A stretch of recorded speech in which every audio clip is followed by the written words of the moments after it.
በአሜሪካው ኮሎምቢያ ዩኒቨርሲቲ የሚገኙ የሰው ዘረመል ተመራማሪዎች የሰው ጽንስ ዘረመልን በተሳካ ሁኔታ ማሻሻል የሚያስችል አዲስ ቤዝ ኤዲቲንግ የተሰኘ ቴክኖሎጂ ይፋ አድርገዋል። ይህ አዲስ የሳይንስ ግኝት አስከፊና በዘር የሚተላለፍ በሽታዎችን አስቀድሞ ለማጥፋት ትልቅ ተስፋ ሰጥቷል ቢባልም ወደፊት የህፃናትን ባህሪና ገጽታ መርጦ ለመውለድ በር ይከፍታል በሚል ጉዳዩን በቅርብ በሚከታተሉ የሳይንስ ማህበረሰብ አካላት መካከል የሀሳብ ክፍፍል እንደፈጠረም ተገልጿል። በቅርቡ በኒውዮርክ ታይምስ ጋዜጣ ላይ የወጣውን ይህንን መረጃ ሪፖርተራችን ሰላማዊት ጌታሰው እንደሚከተለው አሰናድተዋለች። በአሜሪካው ኮሎምቢያ ዩኒቨርሲቲ የሚገኙ የሰው ዘረመል ተመራማሪዎች የሰው ጽንስ ዘረመልን ወይም ዲኤንኤ በተሳካ ሁኔታ ማሻሻል የሚያስችል አዲስ ቴክኖሎጂ አግኝተናል ብለዋል። ይህን እጅግ ረቂቅ ነው ያሉትን ቴክኖሎጂ በመጠቀምም በቤተ ሙከራ ውስጥ ያሉ የሰው ልጅ ጽንስ ዘረመሎች ወይም ጂኖችን በተሳካ ሁኔታ በሚፈለገው መንገድ በመቀመር ማስተካከል ችለናልም ነው ያሉት። በዚህም መሰረት እንደ ኢሮፒያን አቆጣጠር በ2030 በሰው አእምሮና ፍላጎት በዘረመል እንደገና የተቀመሩ የመጀመሪያዎቹ ሰዎች ምድር ላይ መታየት ይጀምራሉ ነው ያለው በኒውዮርክ ታይምስ ላይ የሰፈረው የጥናት ውጤት ዘገባ።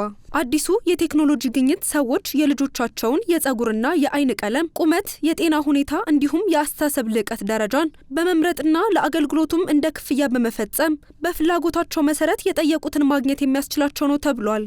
ሳይንቲስቶቹ ይህንን ለማሳካት የዘረመል መዋቅር እንደሚፈለገው አድርጎ የሚቀይር ልዩ የጂን ኤዲተር ወይም የዘረመል መቀመሪያ መፍጠራቸውን ቢናገሩም አንዳንዶች ግን ይህንን ቴክኖሎጂ አንዳንድ እኩያን ወገኖች ያለአግባብ ሊጠቀሙበት ይችላሉ የሚል ስጋቶችም አብረው ፈጥረዋል። ይህ አዲስ ግኝት ይፋ መደረጉን ተከትሎም በዓለም አቀፉ የሕክምና ማህበረሰብ መካከል አዲስ የጋለ ክርክር ተጀምሯል።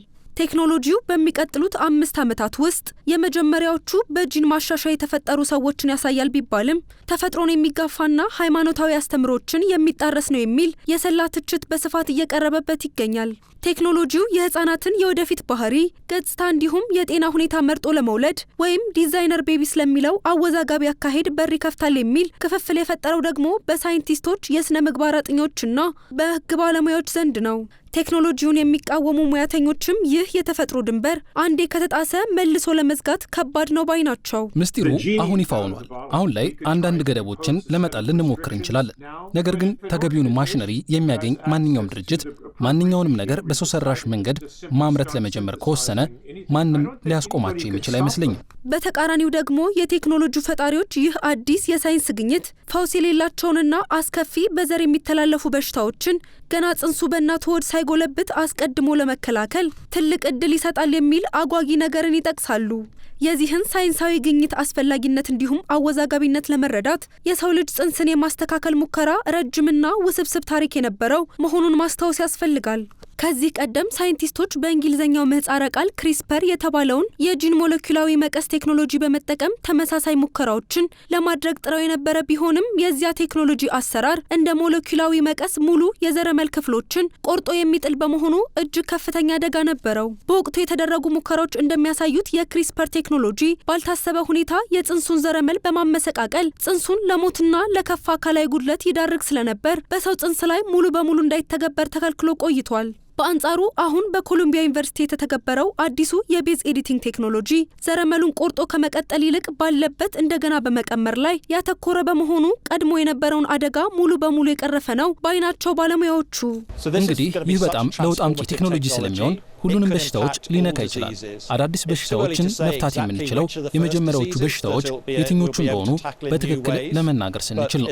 ነገር ግን ይህ አጠቃላይ ዓላማ ያለው ቴክኖሎጂ ስለሆነ እያንዳንዱን በሽታ የመንካት አቅም አለው። በዚህ አዲስ ስልት ሳይንቲስቶቹ ለልብ ህመም፣ ለከፍተኛ ኮሌስትሮልና ለጽንስ የደም ማነስ በሽታዎች መንስኤ የሆኑትን ችግሮች በቤተ ሙከራ ውስጥ ባሉ ጽንሶች ላይ በተሳካ ሁኔታ መቀየር ችለናል ነው ያሉት። በመውለድ ችግርና በጽንስ ሕክምና ዙሪያ የሚሰሩ የዘርፉ ስፔሻሊስቶች ይህንን ግኝት የሕክምናው ዓለም የወደፊት መንገድ አድርገውታልም ነው የተባለ ያለው። ይህ ቴክኖሎጂ ወደፊት ወደ ክሊኒካዊ የሙከራ ትግበራ ሲሸጋገር ሃንቲንግተን የተባለውን የአንጎል ነርቭ ሴሎችን የሚያጠቃ በሽታና ዱቼን የተባለውን የሰውነት ጡንቻ ክፍሎችን የሚጎዳ አስከፊ በሽታ እንዲሁም ፈውስ የሌላቸውን በዘር የሚተላለፉ በሽታዎችን ከትውልድ መስመር ውስጥ ሙሉ በሙሉ ጠርጎ ለማጥፋት ያስችላል ተብሏል። በተለይም በተደጋጋሚ የጽንስ መቋረጥ የሚያጋጥማቸውን ወላጆች የጽንስ ዘረመልን በቤተ ሙከራ በማስተካከል ጤናማ እርግዝና እንዲኖራቸው ትልቅ ተስፋ መሆኑን የተነገረው። እንግዲህ ገደቡ የሰማይ ጥግ ነው። ሰዎች እድሜያቸው እየገፋ ሲሄድ ህይወታቸውን ያሻሽላሉ ተብለው ተስፋ የሚጣልባቸውንና በእድሜ መግፋት ሳቢያ የሚመጡ በሽታዎችንና የአካል ጉዳቶችን በመቀነስ ጤናማ እርጅናን የሚያመጡ የሕክምና ዘዴዎችን እየፈለግን ነው። ሆኖም ግን ወደ ቀደመው ሐሳባችን ስንመለስ ይህ በተመራማሪዎቹ እሳቤና በሙያዊ መንገድ ሲታሰብ ስኬት የሆነ ግኝት ከሳይንሳዊ ፋይዳው ባሻገር የሞራልና የስነ ምግባር ጥያቄዎችን በከፍተኛ ሁኔታ ማስነሳቱ አልቀረም። እናም በስነ ህይወት ምርምር ወቅት የሚኖር ስነ ምግባርን የሚያጠኑ የባዮ ስነ ምግባር ተመራማሪዎች በበኩላቸው ይህ ግኝት በጽኑ እየተቃወሙት ይገኛሉ።